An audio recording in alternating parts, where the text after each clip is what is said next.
Tere kõigile! Täna teeme linaseemne leiba.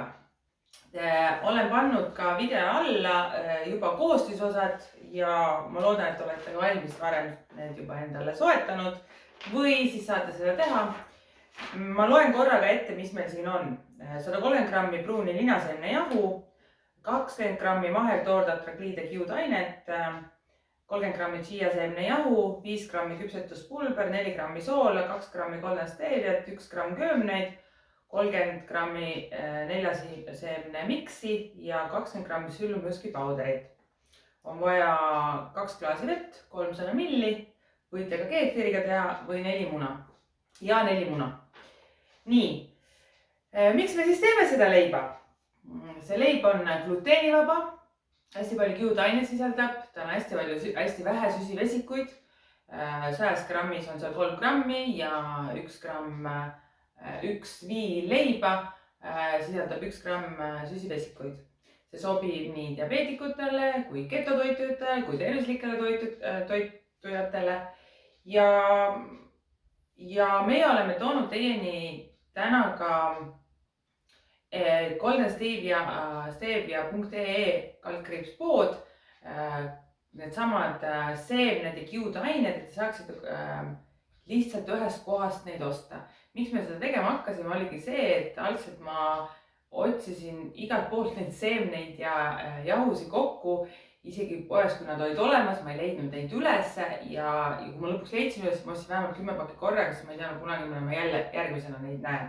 Ja siis ma sain aru, et see protsess on liiga keeruline ja täna me olemegi toonud need ja saanud üles goldenstevia.ee poodi ja saate sealt neid ilusti soetada. Üle 30 eurose ostu puhul saate ka transport on tasuta ja retseptid on meil olemas goldenstevia.ee/retseptid. Tänaseks on seal juba 70 retsepti, ka see retsept läheb hiljem sinna ülesse. Ja kui me oleme nüüd juba e-poega hakkama saanud, nüüd me paneme rõhku retseptidele ja videotele, et te saaksite kodus neid ise asju valmistada. Nii, ja alustame. Minul on kaal ja võtsin läbipaistvast klaasist nõu. Ja kõigepealt kõige lihtsam on kuivainet kokku segada. Kõik kaaluda ära. Mina vaatan, mis mul siin on. Mul on siin kõigepealt pruuni linaseemne jahu. See on meil olemas 500 grammistes kottides. Ja seda läheb 130 grammi. Kaalute selle 130 grammi siia kaussi.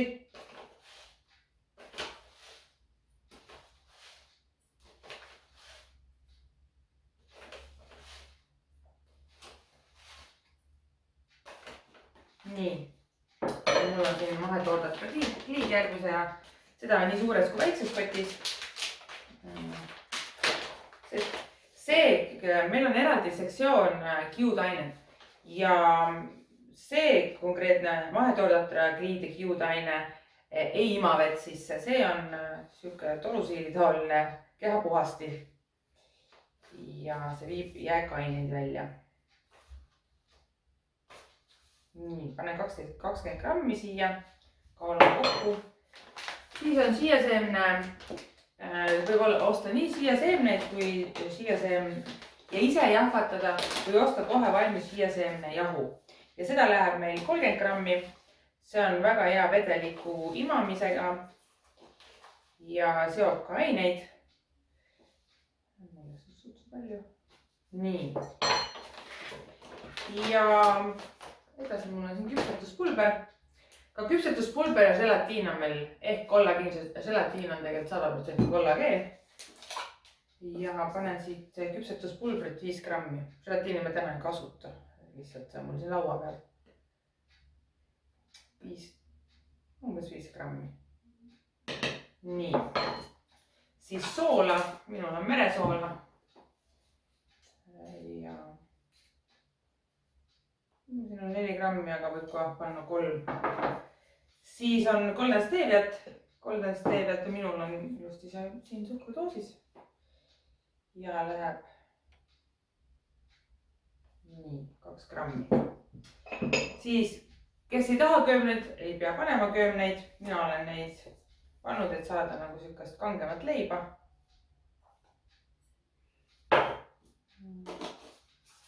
ja samamoodi on mul pitsa maitseaineid.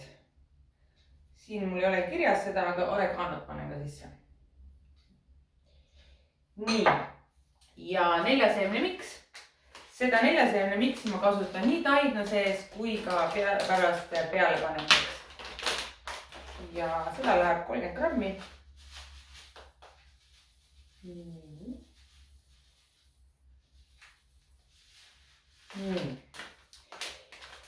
Ja nüüd lõpus panen 20 grammi psüllumüskpauder. Seda on väga vähestes kohtades saada üldse, sellepärast on see üks meiega populaarne toode. Seda saab nii 400 grammis kohtades kui 120 grammis. See on nüüd India teelehtedest tehtud kiudaine, India teelehtede seemnete kestadest. Ja see on nüüd pauder, mis ma panen siia ja see on täiesti purustatud nagu tolmne. Et seda tuleb ka kiudainena, ka kiuna. Ja see on praktiliselt 99% kiudainet. 20 grammi. Nii, juba oli. Päris raske on see. Nii. Ja nüüd enne, kui ma siia panen mingit vedelikke, ma segan selle korralikult läbi. Näeksite seda. Lihtsalt segan läbi. Ja ma olen seda leiba teinud väga palju kordi ja küll ma olen teda hoidnud nii vee sees paisumas kui igat pidi, siis viimasel ajal ma olen tegelikult lihtsalt veega ära seganud, 4 muna sisse pannud ja alles siis jätnud paisuma. Miks? Sellepärast, et hiljem see paisub nii palju, et väga raske on segada. Aga enne ahju panekut ma olen alati hoidnud teda 15 minutit paisumas. Nii, ma selle kaalu ära. Et selle kaalu ei hakkama ära, mul on vesi. Nii, mul on siin täpselt mõõdetud 300 ml vett. Sest kuna siin on hästi palju kiudaineid, mis väga paisuvad, ehk siis näiteks siiaseemne puru kui ka psüllumüskipauder on väga vett imavad ja tasub kohe hakata seda segama, sest hiljem on väga keeruline seda teha. Nii, mul on siin munad, ma panen ka kohe munad sisse.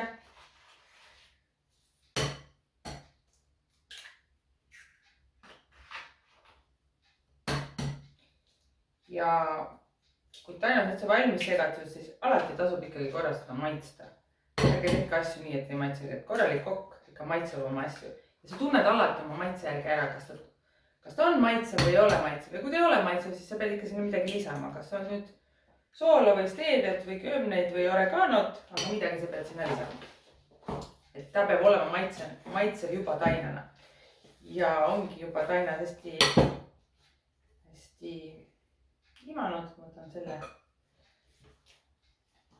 oma lemmikvahendi. Ma vahest lasen selle ka miksriga. Aga väga tihti ma teen seda lihtsalt käsitsi. Ja tahtsingi näidata, kuidas tegelikult väga lihtsate vahenditega ei pea olema kõiki asju suuri miksreid või suuri kausse, on vaja ainult ühte kaussi ja kas või ainult ühte lusikat ja te saate selle leivaga ise suurepäraselt hakkama. See on tervislik, palju on siin vitamiine, mineraale ja kiudaineid ja me oleme see, mida me sööme. Ja kui me sööme hästi palju vitamiine ja mineraale ja toitvat toitu, siis me oleme terved ja tugevad ja energiatase on meil kõrge. Nii. Ja hea treening käele. See ongi just üks põhjus, mis ma nüüd käsitsi teen, et saab treeni ka natuke. Nii. Põhimõtteliselt on nüüd läbi segatud. Vahest võib ta jätta ka siia seisma, aga mina panen tavaliselt ta kohe vormi. Nii. Ma maitsen ka.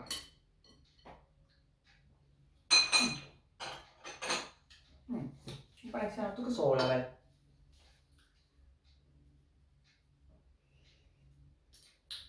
Ma panen siin oreganot ka.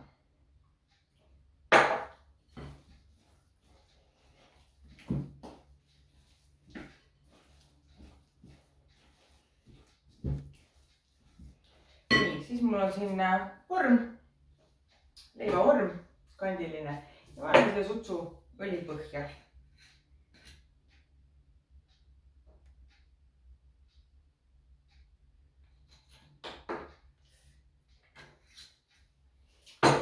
Siis panen selle laiali ja siis ma panen siia taina sisse ja siis ma tegelikult jätan ta enne ahju panekut 15 minutiks seisma.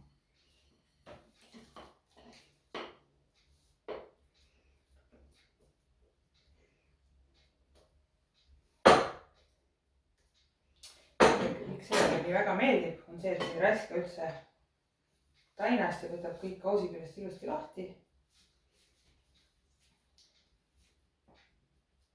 Keefiriga tehes võib saada natuke rohkem leiva maitset sellel, et selles mõttes tasub ka keefiriga teha.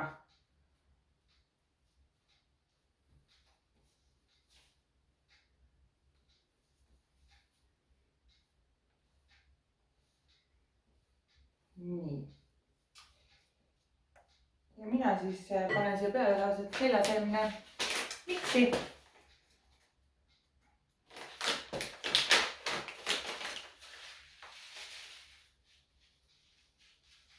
Mulle meeldib, kui on palju see. Nii, ma jätan selle ootama ja siis ta läheb ahju. Samad linaseemne leiba saab teha ka tegelikult kanepijahust. Et siin on kanepiseemne jahu ja põhimõtteliselt linaseemnete asemel võid ka kanepiseemne jahu kasutada ja saate kanepimaitselise leiva. Ja siit ta läheb ahju. Ja nüüd on olnud ahjus 180 kraadi juures linaseemne leib tund aega. Vahest ma lasen ka paar minutit üle, tund aega, 5 minutit. Sõltub, kui suur ta mul parasjagu on. Ja siis ma võtan selle välja.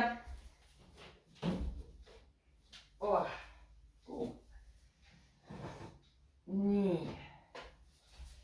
Siin ta on. Ja mis mina sellega siis nüüd teen? Tegelikult ma keeran ta teistpidi. Keeran välja ja lasen siin natukene 15 minutit puhata. Et ta on küllalt niiske, et see niiskus nagu tahkuks. Kuum seda hea võiga kohe süüa. Ja selline on meie värske linaseemne leib. Ja niuke selline linaseemne leib siis täna sai ja peatse kohtumise järgmistes videotes ja Goldenstevia lehe peal nii Facebookis, Instagramis kui veebilehe peal ja kokkame koos tervislikult ja gluteenivabalt, suhkruvabalt ja jälle nägemiseni.